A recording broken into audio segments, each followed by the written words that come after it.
Okay, we're going to start this one over because I made a mistake. We are moving into, or from, purchasing our inventory to selling it so that we can pay for it. So this, we've been doing inventory, or we have been doing revenue entries since the very first week. And that involves cash and a revenue account, right? So when I sell inventory, it's going to be the same thing. So I sold inventory for $45,000, and I have to show a revenue of $45,000. That's the amount of money I brought in. But there are two other things that happen with this, right? First of all, that inventory costs me money. And second, I've removed something out of an asset account. So I've got to record both of those. So that's where this cost of merchandise sold comes in. First of all, you're going to record the cost of merchandise. And that is actually an expense account. That's an expense account of how much your inventory costs. So that'll be subtracted from your sales, just like any other expense. Then the next thing that you have to record is your inventories went down. So you would credit merchandise inventory. See, that takes care of two things for you right there. The two things that we didn't have. Since we're using a perpetual system, we need to keep track of how much is in inventory as soon as the sale and how much that inventory cost. So this added entry, when you sell merchandise, takes care of two details in using perpetual inventory. Okay, so again, now we're going to sell merchandise on account. And what does that mean?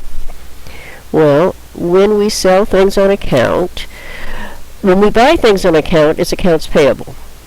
When we sell things on account, it's accounts receivable, and that's our asset. And we're selling $115,000 worth of merchandise. Means we have sales of $115,000, correct? Looks good. Now, what did that cost us? Again, you've got to record the cost of merchandise. Now, what is that? That's going to be a debit, because it's technically an expense that's going to be subtracted from your sales.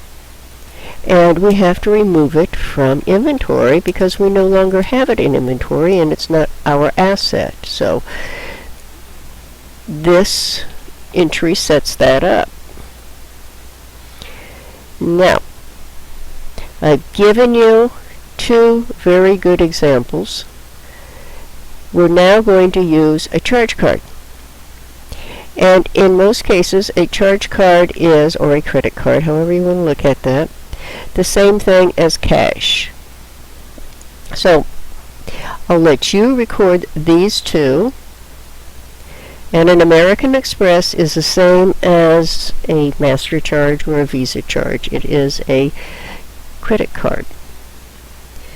The only difference you're going to get now is you're going to receive an invoice from Foley Credit Company for $9,200, and that's the service fee they charge for processing these. And you are going to pay them in cash. So what you have, which is another entry you typically don't have in a service industry that's just using cash or accounts receivable, this one is going to be a credit card expense, and it's going to be a debit because it's going to subtract from your income, and that's for $9,200. And what did I say? We're using cash. So cash, I'm subtracting from it. That's always going to be a credit. It's $9,200.